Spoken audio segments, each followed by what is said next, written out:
17, del 21 en adelante.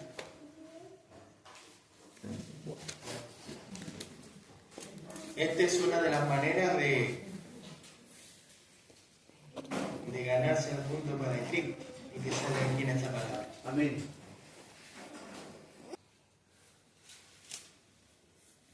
Habiendo nos encontramos, tenemos de aquí y le damos lectura en el nombre del Padre, Hijo y Espíritu Santo. Amén. Dice, para que todos sean uno como tú, oh Padre, en mí y yo en ti, que también ellos sean uno en nosotros, para que el mundo crea que tú me enviaste. La gloria que me diste yo les he dado, para que sean uno así como nosotros somos uno, yo en ellos y tú en mí, para que sean perfectos en unidad, para que el mundo conozca que tú me enviaste, y lo que has amado a ellos como también a mí me has amado. Padre, aquellos que me has dado, quiero que donde yo estoy, también ellos estén conmigo para que vean mi gloria que me has dado, porque me has amado desde antes de la fundación del mundo. Padre justo, el mundo no te ha conocido, pero yo te he conocido, y estos han conocido que tú me enviaste. Les he dado a conocer tu nombre, y lo daré a conocer aún, para que el amor con que me has amado esté en ellos y yo en ellos. Amén. Bueno, esta es una de las últimas oraciones que estaba haciendo el Señor por sus discípulos, ¿cierto? Le acercaba el momento de su muerte y crucifixión. Y de seguro que esta oración, hermanos, si vemos los frutos que ha producido en los años posteriores hasta este siglo, esta oración sigue estando en el cielo, obviamente porque el que oró está en el cielo, pero también si el Señor Jesucristo estuviera en cuerpo presente aquí en la tierra, también esta oración estaría ya en el cielo. Si usted se fija, de repente nosotros como iglesia podemos salir a predicar tanto personalmente, individualmente como congregación, pero aquí el Señor le muestra un camino más excelente, como dice la palabra en Corintios, la preeminencia del amor, que es la unidad. La unidad de nosotros y la unidad del pueblo de Dios y de la iglesia de Cristo habla por sí sola. Ya es un mensaje para el mundo cuando nos podemos unir. Ya es un mensaje que hace que las personas se atraigan hacia Cristo. Y lo oró el Señor, y por eso le puso énfasis en esta parte de la oración, en la parte final de la oración. Dice, para que todos sean uno como tú, oh Padre, en mí y yo en ti, que también ellos sean uno en nosotros, para que el mundo crea que tú me enviaste. O sea, ¿por qué el mundo a veces no cree en la iglesia? Voy a hablar en la iglesia en general, la iglesia evangélica. Porque siempre en las redes sociales hay una persona que le tira barro a la otra persona. Ambos predicadores, pero quizás tienen una pequeña diferencia en la enseñanza o en la visión, y empiezan. Por eso es que tenemos que ser cuidadosos con lo que escuchamos en internet, aunque sea de la iglesia, o aunque sea cristiano o evangélico, porque si no se alinea a lo que nos enseña, va a producir una contradicción en el espíritu. Y eso va a provocar en el futuro, o podría provocar una división. Y el enemigo es muy astuto en el sentido de que muchas veces se escuchan extractos de mensajes y no el mensaje completo, como los famosos podcasts, por ejemplo, o o claro, o en YouTube, que yo no me manejo mucho en los términos, pero de repente no se escuchan mensajes completos de ciertos evangelistas, por ejemplo, o pastores. Entonces, claro, si lo escuchamos y no tenemos la enseñanza o no tenemos el mensaje completo, podría provocar una distorsión en el mensaje. Lo mismo que está pasando ahora, está siendo grabado el mensaje. Si me sacaran de contexto en lo que estoy diciendo, probablemente alguien diría, ¿qué dijo? ¿Por qué lo dijo? ¿O cómo lo dijo? Porque pasa eso con las redes sociales. Y el enemigo es astuto para provocar divisiones y empezar a formar peleas en el pueblo y que la gente no crea. Está usando muchas veces los medios de comunicación para distorsionar, para dividir, para contaminar nuestro espíritu y para hacernos daño como pueblo de Dios. Hablo de la iglesia en general. Obviamente que los siervos de Dios que son connotados aquí en la nación, que ya uno los conoce, que han visitado el ministerio, por ejemplo, uno sabe que, aunque lo sacaran de contexto, uno sabe que eso no lo dijeron, pero pueden haber otros que no son tan conocidos, que son del último tiempo, que quizás nos saquen de contexto. Entonces, la oración del Señor, que todos sean uno como tú en mí y yo en ti. Esto también es doctrina. ¿Por qué? Porque muchos andan diciendo que Jesucristo no era Dios. Y Jesucristo es Dios. Amén. Aquí lo Señor, corrobora la palabra. Tú en mí y yo en ti. Si uno es esencia del otro y el otro es esencia del uno, significa que son lo mismo. Son uno. Si el Padre es Dios y el Hijo es uno con el Padre, significa que son Dios. Amén. Y la iglesia de Cristo es su cuerpo, como dice la palabra. Cristo es la cabeza. Muchas gracias, Señor. Y nosotros el cuerpo. Sí. Ahora, ¿por qué a veces el cuerpo está tan averiado? Por esto mismo que dice la palabra. Porque no hemos alcanzado la unidad perfecta. Y la unidad perfecta no significa que no tengamos cada uno sus diferencias. Es que quizás el cuerpo de Cristo falta que el Espíritu Santo lo vaya ordenando de mejor manera para que haya una perfecta unidad. Porque como dice la palabra en... A ver, ¿dónde estaba? En 1 Corintios 15, en 1 Corintios 12, 15 y 16, vamos a hacer una leída poca. 1 Corintios 12, 15 y 16. Dice, por ejemplo, el 14 vamos a leer. Además, el cuerpo no es un solo miembro, sino muchos. Si dijera el pie, ¿por qué no soy mano? No soy del cuerpo. Por eso, si dijere la oreja, porque no soy ojo, no soy del cuerpo, por eso no será del cuerpo. Si todo el cuerpo fuese ojo, ¿dónde estaría el oído? Y si todo fuera oído, ¿dónde estaría el olfato? Mas ahora Dios ha colocado los miembros, cada uno de ellos, en el cuerpo como Él quiso. O sea, ningún miembro está de sobra. Y si alguno de nosotros, o cualquiera que pudiera llegar, Dios lo quiere colocar en un lugar específico, eso lo hace Dios. Y lo sabe Dios. Nosotros no podemos decir, ¿y por qué a este hermano lo colocaron de secretario? Voy a poner el hermano y sacaron al hermano René. Dios lo sabe. Amén. ¿Ah?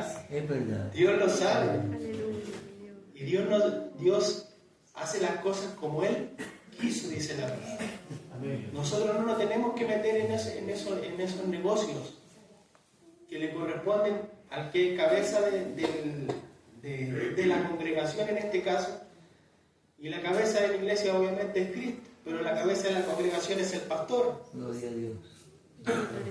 Por eso nosotros no tenemos que cuestionar las decisiones Ellos velan por nuestras almas, dice la palabra, los pastores velan por nuestras almas. Y no porque uno deje de ser de un determinado cargo, no es parte del cuerpo. Yo dejé de ser secretario, pero no me considero que me están echando de la iglesia. No, No es así. no. Amén. Porque igual puedo jugar un lugar. Amén. Aleluya, amén. Y si Dios nos necesita en otro lugar, quizás a lo mejor nos está preparando para extender la estaca, como dice mi pastor siempre. Pero eso lo sabe Dios. Lo importante es que estemos unidos. Y Dios va a colocar a cada uno en su lugar, en su momento. Dios lo va a hacer. Si Dios necesita que usted sea una predicadora y no lo es, una corista y no lo es, una diaconisa y no lo es, en el tiempo de Dios lo va a hacer. Y Dios lo puede hacer. No piense porque lleva o puede estar harto tiempo en un asiento, antes decíamos los vacas, en un asiento. Dios no va a hacer nada con usted. ¿Me trajo solamente para estar sentado aquí o sentada? No. Dios lo puede levantar o la puede levantar y le puede colocar en un lugar de honra. En el tiempo de Él, en la voluntad de Él, como Él quiso, como dice aquí. Como Él quiso. Entonces, Jesucristo es Dios, recordemos siempre. Cuando alguien le diga no, Jesucristo no es Dios, no, el Padre y el Hijo, digo el mismo Señor, uno somos. Si el Padre es Dios, el Hijo también. Ahora que estuvo como 100% humano aquí en la tierra, es cierto, estuvo como humano. Pero no dejó de ser Dios, Es verdad. sino Sí, que Señor. solamente por los momentos que tenía que pasar como hombre, Qué difícil. se despojó de su divinidad por esos momentos Señor. que tenía que vivir como hombre, entre ellos la muerte, pero también aparte de la muerte la oración, porque como Dios obviamente Él no necesitaba orar, si Él es Dios, Amén. pero también aparte de la muerte cruz, también Él fue muriendo a la voluntad humana, que la voluntad humana siempre va en contra de Dios, a la naturaleza humana. Dice la palabra en Génesis que los designios del corazón del hombre son de continuo. El mal, solamente el mal desde su juventud. Fíjese que Dios se salta la niñez. Podría haber dicho el hombre desde que el niño hace maldades, pero no dijo desde la juventud. El corazón del hombre es inclinado hacia el mal.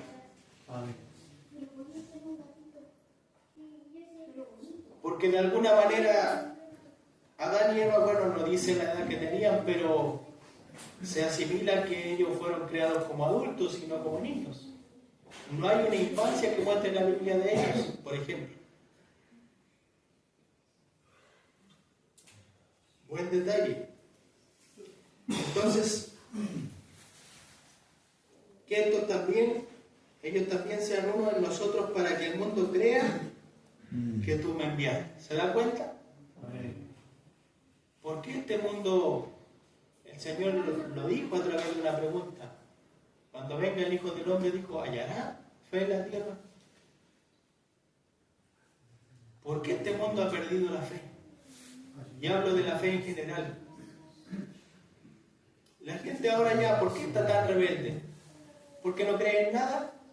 Y al no creer en nada, no cree en nadie tampoco. O al no creer en nadie, no cree en nada. Porque en todo ve división. Y está bien que el mundo se divida, hermanos, que los de la izquierda peleen con los de la derecha, los de la derecha peleen con los comunistas y viceversa. Porque son del mundo y porque no tienen la visión de cuerpo que nosotros tenemos. Gloria al Señor. Si ellos, las autoridades, los políticos, vieran a Chile como un cuerpo, créame que no estarían peleando como están peleando. Ahora en estos tiempos que se acercan las primarias y todas las elecciones. Ahí hay un vivo ejemplo, hermanos, cuando las personas no tienen una visión de cuerpo. Todos quieren ser presidentes.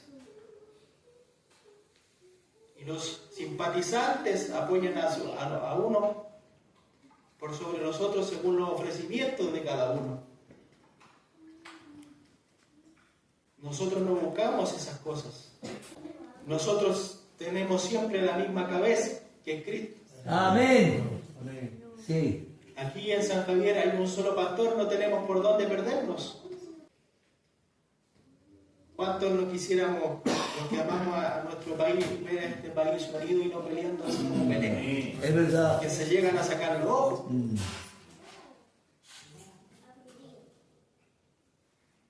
Pero también, si el mundo ha perdido la fe en sus autoridades, cuando se hacen encuestas, ¿cuál es la institución más respetada? Hubo un tiempo que salieron número uno. ¿Saben qué salieron número uno? Los bomberos.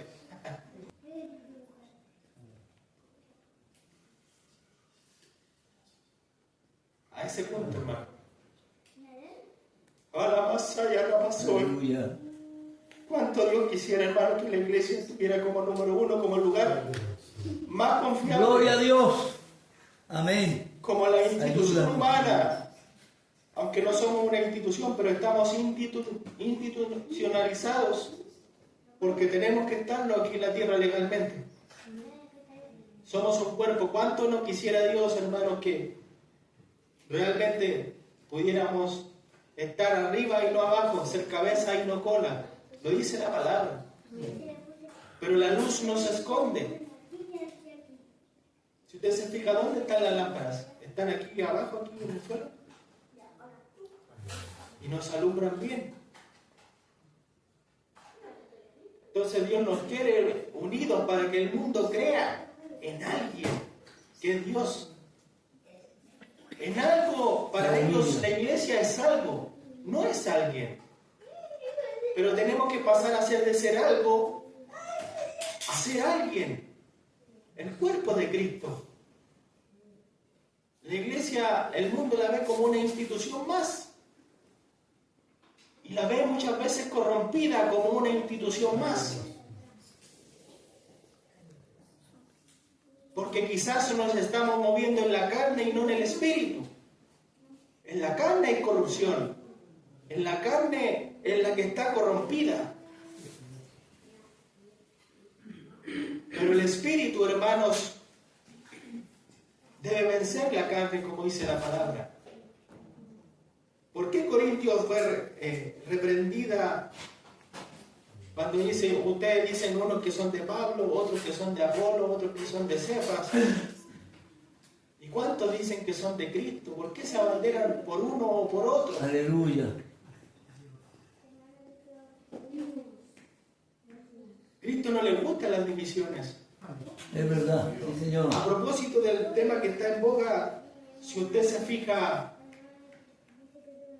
si le pregunto a cualquiera si le gustaría perder un miembro de su cuerpo, cualquiera sea, hasta el dedo más chiquitito, creo que todos me dirían que no, ¿cierto? Sí. A los diabéticos, ¿cuánto no sufren los familiares o el mismo enfermo cuando le dicen, ¿sabe qué? Tenemos que cortar un miembro. La persona dice, no. ¿Y por qué con la iglesia muchas veces somos tan diciendo, piensa, si yo no voy a la iglesia, no pasa nada? No, sí pasa. Sí, Señor. Aleluya. Ayúdame. En el cielo Dios está mirando. ¿Por qué mi hijo o mi hija no está ahí en la congregación? ¿Acaso lo mutilaron? ¿Lo lograron sacar de la congregación? Los problemas, quizás los pelambres o quizás muchas cosas, ataques del enemigo. ¿Quién lo sacó de la congregación? ¿A mi hijo o a mi hija? Cuando usted no viene, cuando usted se pierde por harto tiempo, cuando a usted le pasa que se quiere quedar en su casa, no piense que no pasa nada. No piense que a Dios no le importa, que al pastor no le importa, que a sus hermanos no le importa. Porque no es así. Aleluya, sí, Señor. En Filipenses 3, vamos a leer un poquito, versos 2 y 3, un poco fuerte las palabras, pero ciertas. Por ejemplo, dice, guardado de los perros, guardado de los malos obreros, guardado de los mutiladores del cuerpo, porque nosotros somos de la circuncisión los que en el Espíritu servimos a Dios y nos gloriamos en Cristo Jesús, no teniendo confianza en la carne. ¿Se da cuenta? Habla de la carne y el espíritu. La carne y el espíritu. Guardados de los perros. ¿Por qué? Yo adelante conversaba con el Señor y le hacía la pregunta, o me la hacía yo. La diferencia que tiene un perro con un animal carnívoro o un animal que devora es que el animal que devora, como las fieras, por ejemplo, cuando cazan, apretan a la presa, la matan y se la comen porque son carnívoros. Un perro cuando muerde no busca matar, sino atacar para defenderse o atacar porque está entrenado para atacar. Pero resulta de que una mordedura de un perro en estos tiempos uno sabe que puede infectar y puede hacer perder si la persona no se coloca, por ejemplo, la vacuna antirrábica.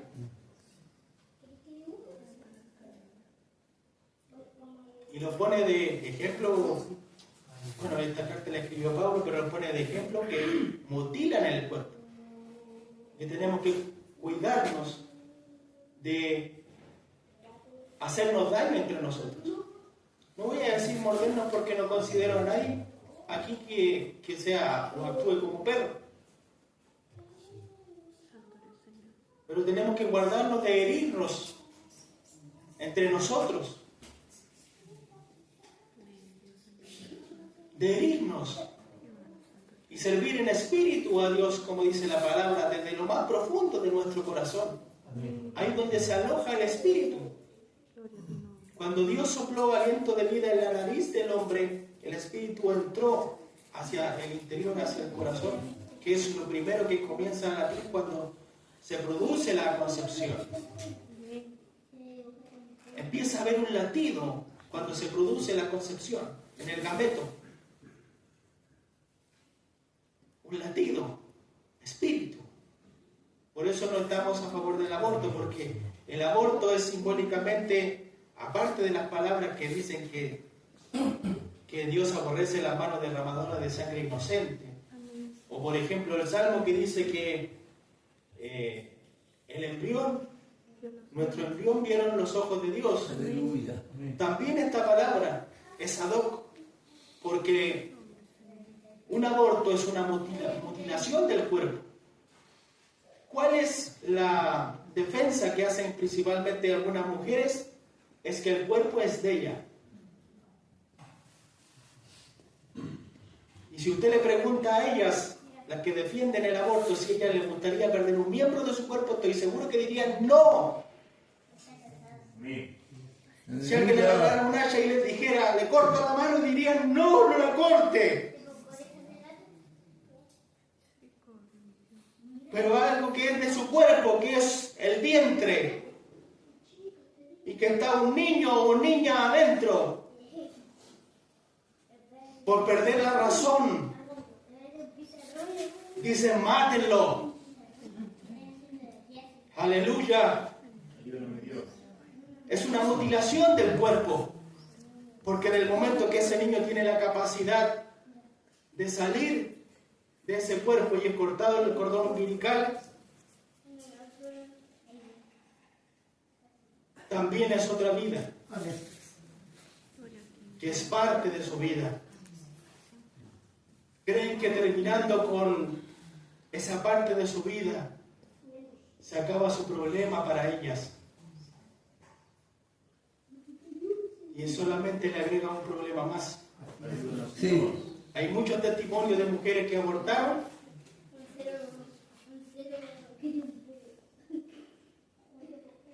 que después no podían vivir tranquilas. En Argentina, sin ir más lejos, hace unos años atrás se supo la noticia que una de las mujeres que aprobó el aborto y que en algún momento de su vida abortó, lamentablemente se quitó la vida. Imagínese usted.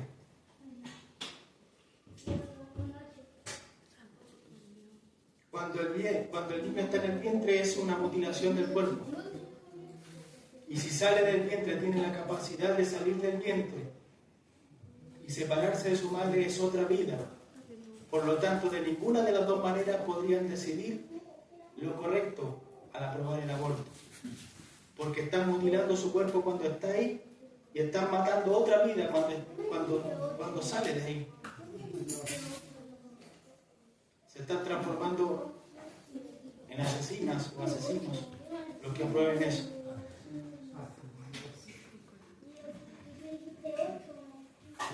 Entonces, la gloria que me diste yo les he dado para que sean uno, así como nosotros somos uno. ¿Cuál es esa gloria? El Espíritu Santo. Amén. O sea, Él nos puede ayudar a estar unidos. Amén. Él nos puede ayudar a estar unidos. Para que sean uno, así como nosotros somos uno. Que me gusta esa palabra, nosotros. Esa es la que siempre debe estar en nuestro vocabulario cuando hablemos de la congregación. La Trinidad, amén. Señor. Nosotros estamos orando. Amén. Nosotros salimos a predicar. Sí. Nosotros fuimos a ayudar a alguien. Gloria a ti. Aunque haya ido usted solo o sola en algún momento. Porque suponiendo que fuéramos solos, ¿acaso el Padre, el Hijo y el Espíritu Santo no andan con usted? Gloria a Y Dios. si Jesús fue capaz de decir nosotros, siendo que el Padre en ese momento está en el trono, ¿cierto? Nunca dejaba de estar en el trono. Pero dijo, nosotros somos uno. Y recuerde siempre que Jesús en el principio era el Verbo. Y el Verbo se conjuga, como dice la gramática, los pronombres personales. Yo, tú, él, nosotros, vosotros y ellos. ¿Cierto? Ese juego de palabras siempre aparece en la Biblia. El Señor dijo, yo soy el que soy. Tú eres mi Hijo amado. Él es el camino cuando nosotros hablamos de Él.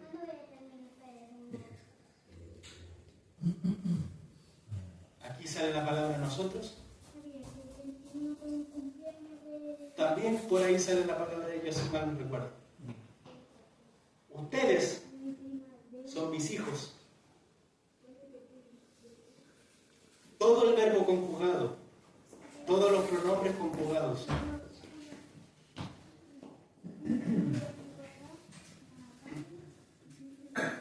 Yo en ellos y tú en mí, para que sean perfectos en unidad, para que el mundo conozca que tú me enviaste. ¿Se da cuenta? Amén. De nuevo el Señor pensando en el mundo, en nosotros. En nosotros en primer lugar, pero los otros que vendrían en segundo lugar.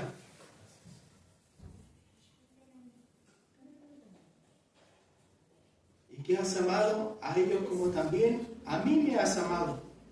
Padre, aquello que me has dado, quiero que donde yo estoy, también ellos estén conmigo, para que vean mi gloria que me has dado. Acuérdense lo que dice en la palabra de San Juan: no se turbe vuestro corazón, creed en Dios, creed también en mí. En la casa de mi Padre muchas moradas hay. Si así no fuera, yo lo hubiera dicho: voy pues a preparar lugar para ustedes, para que donde yo estoy, ustedes también estén. Acá parte esa oración o sigue esa voluntad. Recuerde siempre que Dios no cambia de voluntad, que su voluntad es una, que Dios no anda cambiando de opinión como nosotros, que decimos vamos a hacer esto, no, pero resulta de que no. Y eso es por falta de oración, ¿no?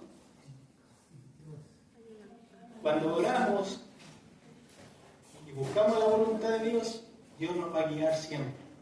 Y no vamos a andar con tanto titubeo. Vamos a hacer las cosas con más certeza, más seguridad. Dios respeta nuestro libre albedrío también. Pero aún así, usando nuestro libre albedrío, si oramos al Señor, Dios nos va a guiar. Entonces dice, para que donde yo estoy también ellos estén conmigo, para que vean mi gloria que me has dado, porque me has amado desde antes de la fundación del mundo. Y aquí está una enseñanza que nosotros tenemos que tener clara, que es que mucha gente se pregunta, bueno, si Dios sabía que Satanás se le iba a revelar, ¿por qué lo creó? Como que el plan de salvación vino a consecuencia de la rebelión de Satanás. Vino después de, como que a Dios se le escapó Satanás, se le escapó de las manos, se le escapó de su pensamiento, fue una sorpresa para él que se revelara. Y no es así. ¿Verdad? Sí, si Señor. Cristo es desde antes de la fundación del mundo, significa que todo lo que pasó después, Dios lo sabía. Amén. Sí, Señor. De hecho, la palabra dice que todo fue creado por Él, todo es de Él, por Él y para Él. Dios es un buen Padre. Amén. Los padres siempre queremos dejarle herencia a los hijos. Siempre queremos dejarle algo a los hijos. Algo material en este mundo material y algo espiritual en el mundo espiritual. El mundo no se preocupa de lo espiritual, ¿cierto? Pero nosotros sí, tenemos que preocuparnos de dejarles, como dice mi amiga, siempre un legado espiritual y algo material que les pueda servir, como por último, como recuerdo. Dios también cuando fundó el mundo, lo hizo pensando en su Hijo, de Él, por Él y para Él.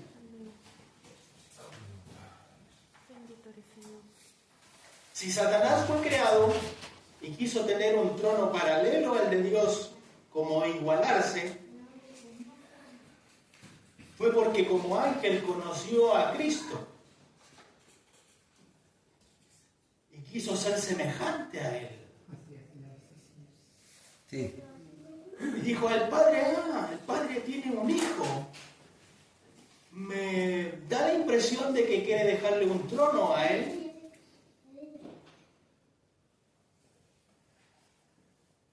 Y yo quería ocupar ese lugar, dijo Satanás. El Señor lo reprende. Amén. Recuerden cómo dice la palabra, el trono de la gracia. El trono de la gracia es un solo trono, pero el Hijo está sentado a la diestra ministrando la gracia al mundo. Bendito sea el nombre, Señor. Satanás quiso ocupar ese lugar. Como ocupa el lugar el Hijo a la diestra, Satanás quiso ocupar ese lugar y se rebeló. Se rebeló contra Dios. Por eso, cuando Satanás fue expulsado a la tierra y empezó a dejarle embarraque en la tierra hasta el día de hoy, ¿a dónde mandó el Padre al Hijo? Aquí en la tierra. Amén. O sea, allá en el cielo no pudo permanecer. Satanás fue expulsado y dejó la embarrada en el cielo, por hablar en chileno. Para que me entienda si alguien lo dejó la embarrada en el cielo, fue expulsado y se trajo a la 3/4 parte de los ángeles. Entonces, el Señor tuvo que venir aquí a la tierra a pelear en su terreno por nosotros. Amén. Porque a nosotros nos vino a destruir Satanás, al ser humano, a su creación. A Dios, miren, con el poder de Dios, imagínese usted, si se le vino las 3/4 partes de los ángeles aquí en la tierra expulsados con Satanás. ¿Creen ustedes que Dios no podría haber creado la misma cantidad de ángeles de nuevo para estar allá en el cielo? Lo pudo haber hecho. La Biblia no lo dice que lo creó, no dice nada, es solamente un ejemplo que estoy. Pero todo lo que Satanás hizo, lo hizo para hacerle daño al corazón de Dios. Cuando nosotros sufrimos, algún daño de parte de Satanás, el primero que sufre es Él. Nuestro Padre celestial. Gloria a Dios. Y Jesús sufre como nuestro hermano mayor.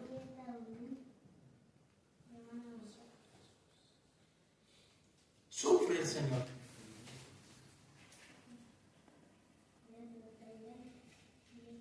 Entonces, no piense que a Dios se le escapó la situación de las manos. Desde antes, esta pelea que se produjo por el hombre, y en el cielo viene desde antes, desde que Cristo fue, desde que Dios creó todo para Cristo, y después creó los ángeles, y Satanás vio, estaba en el cielo con Dios, él veía todo, él sabía lo que el Padre iba a hacer, que le iba a dejar todo a su Hijo, cuando se enteró del plan de Dios, de dejarle todo al Hijo como herencia, de crear al ser humano como imagen de Él, y de todo lo que Dios hizo, que vio que era bueno, es que entró la envidia y la codicia en Él, y se rebeló. Cuando vio que todo era bueno, y era para el Hijo, y no para los ángeles. Si bien es cierto, los ángeles andan acá en el mundo, como dice su palabra, mis ángeles mandaré cerca de ti. El mundo no es para ellos.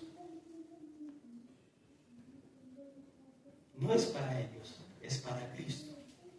Cuando Cristo venga en su segunda venida a buscarnos en la primera fase, y cuando venga visiblemente y ponga su pie en el monte de los olivos, ahí va a establecer su reino aquí en la tierra y va a decir, el mundo siempre, le va a decir a Satanás, siempre ha sido mío. Le va a establecer, y como lo derrotó una vez en la cruz y los exhibió, como dice la palabra, públicamente, a los demonios le va a decir, el mundo siempre ha sido mío, como dice el Salmo, de Jehová en la tierra, Y toda su plenitud. y toda su plenitud, y todos Los que en él habitan. los que en él habitan. Gloria. Aleluya. Un día Cristo va a venir aquí a la tierra y se lo va a decir a Satanás nuevamente, cara a cara, un día te derroté en la cruz, te exhibí públicamente y lo va a volver a hacer. Bendito eres, Señor. Aleluya. Cuando ponga su pie en el monte y se establezca y se llene la tierra de su gloria, imagínese usted la gloria de Dios. Imagínense la escena, hermanos. Imagínense esa escena que con el solo pie, con el solo hecho de descender a la tierra, se parte el monte.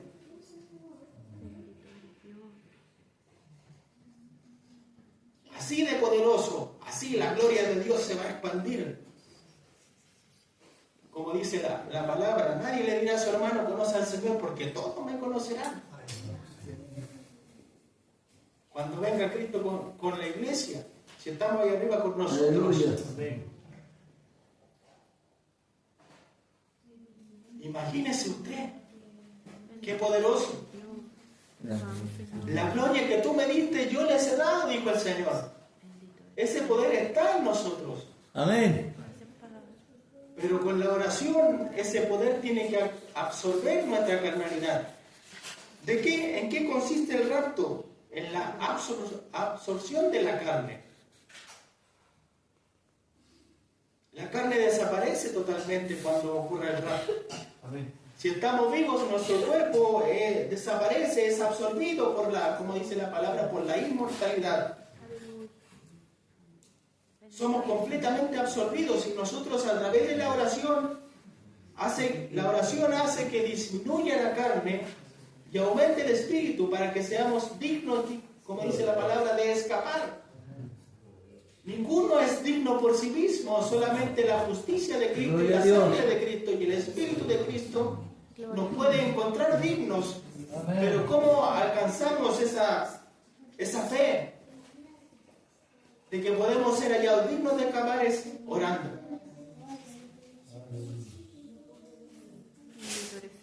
Bienaventurado aquel siervo cuando venga su Señor le haya haciendo así, sirviendo a Dios y buscando a Dios. Amén, Señor.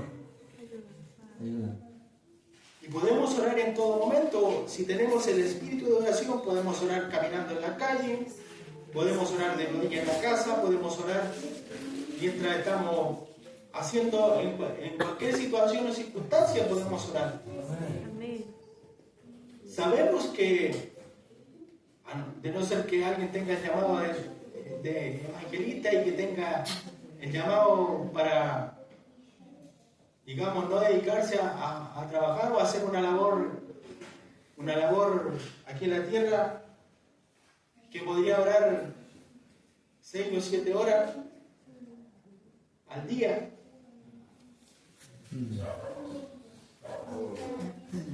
Alguien lo podría hacer, pero son contados con esta mano. Pero tenemos que partir, si no es muy lejos la meta que le estoy diciendo. Orar 7 minutos, como dice mi pastor, media hora. A los discípulos, cuando el Señor empezó a mostrarles que tenían que orar con el ejemplo, y los reprendió y dijo, no han podido orar conmigo una hora. Un discípulo debería aspirar a orar por lo menos una hora, considerando el ejemplo que el Señor les dijo y reprendió a los discípulos de ese tiempo. Pero en este tiempo tan vertiginoso, imagínense en ese tiempo, ¿qué tele venían? No había tele. Ya si sacamos la tele, ya hay un tiempo más para poder orar. Amén. Tampoco había celulares, si sacamos el celular, hay otro tiempo más para orar. ¿Es verdad? La gente principalmente se dedicaba al campo, se levantaba muy temprano, o a la pesca en ese tiempo. Llamados pescadores, estaban en la ciudad, generalmente cerca de la ciudad marítima. Ellos tienen un horario, salen de madrugada, recogen la red, llegan a la orilla amaneciendo, venden sus pescaditos y ya a mediodía ya están libres ya. Tenían más tiempo, ¿cierto? Dios les exigía, les enseñaba de acuerdo al tiempo que tenían. A nosotros también tenemos tiempo, Sí. pero no lo administramos como debiéramos para orar.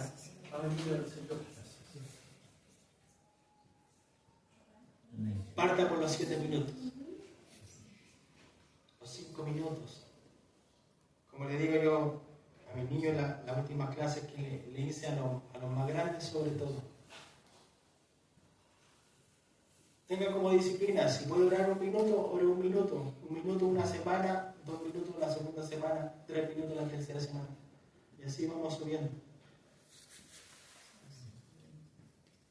Pero ¿sabe lo que Dios mira cuando estamos comenzando a hacerlo?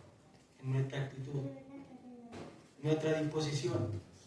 Ni siquiera en la cantidad, porque si no conocemos a alguien, malamente vamos a poder conversar mucho. Fíjese usted cuando se encuentra a alguien o cuando está conociendo a alguien. Son pocas las palabras que intercambiamos, ¿cierto?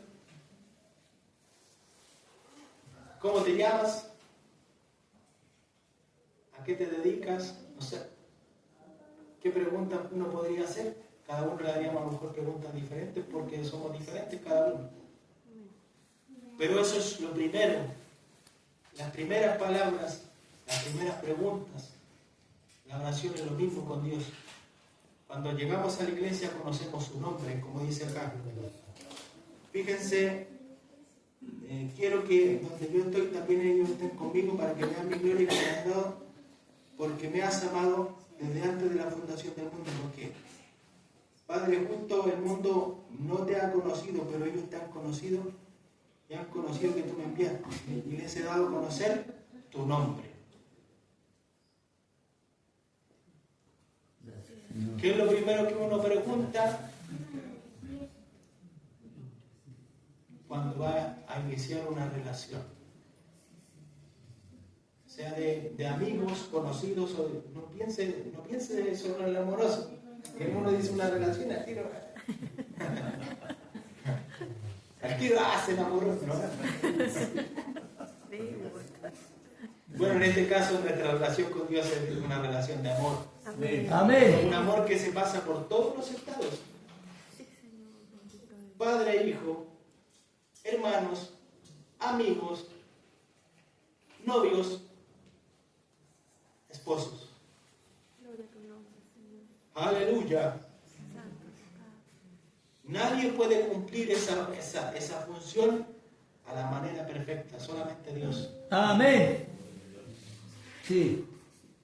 Y nosotros siempre buscamos aquí en la tierra ese tipo de relaciones, ¿cierto? Tener una buena relación como hermanos, los que no tienen un hermano, pero pídaselo al Señor. Si usted dice, yo soy hija única, hijo único, bueno, lo que ya estoy hablando de los más jovencitos, obviamente, de los más jovencitos por la red, pues, yo soy hijo único, me gustaría tener un hermano, pídaselo al Señor. No, que hay esterilidad, Dios puede abrir una matriz. ¿Se da cuenta que Dios cumple todas nuestras expectativas? Y todas las personas que necesitamos en nuestra vida están en Él. Por eso dice, aunque tu padre y tu madre te dejaran, con todo Jehová te recogerá. La primera relación que Dios establece es de padre a hijo. Pero también después nos presenta a Jesús como nuestro hermano mayor. O sea, si necesitas un hermano, también es el primogénito entre muchos hermanos.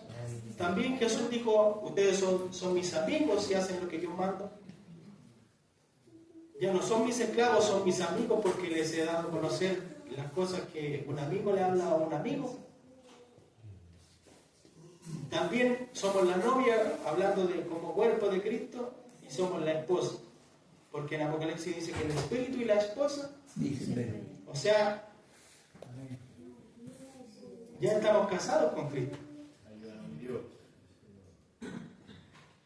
Les he dado a conocer tu nombre y le daré a conocer y lo daré a conocer aún para que el amor con que me has amado esté en ellos y yo en ellos. Todos estos vínculos que Dios establece con nosotros se basan en el amor.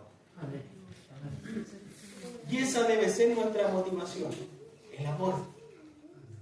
Amar a los hermanos, amar a nuestro prójimo, amar a Dios por sobre todas las cosas. Gracias, Señor. Fíjese usted el mandamiento. Dice, amarás a Dios por sobre todas las cosas. Las personas no son una cosa. Y ahí hay una cosa que tenemos que aprender. Que a veces pensamos que por amar a alguien vamos a dejar de amar a Dios. Por amar a nuestros padres nos dejamos de amar a Dios. Por amar a nuestros hijos nos dejamos de amar a Dios. Por amar a nuestros hermanos nos dejamos de amar a Dios. Todo lo contrario, si amamos al que vemos, Vamos a aprender a amar al que no vemos. también amamos al que no vemos, pero amar por sobre todas las cosas significa que este mundo está lleno de cosas y que Dios está por sobre esas. Amén. Ayúdanos, Señor. Y ahí es donde tenemos que tener cuidado, que las cosas de este mundo no nos separen del amor de Dios. Amén. El que ama a Dios ama también a su hermano. Amén.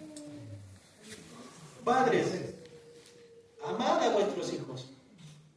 Esposos, amad a vuestras esposas. Recuerden siempre, las personas no son una cosa. Ninguna persona es una cosa.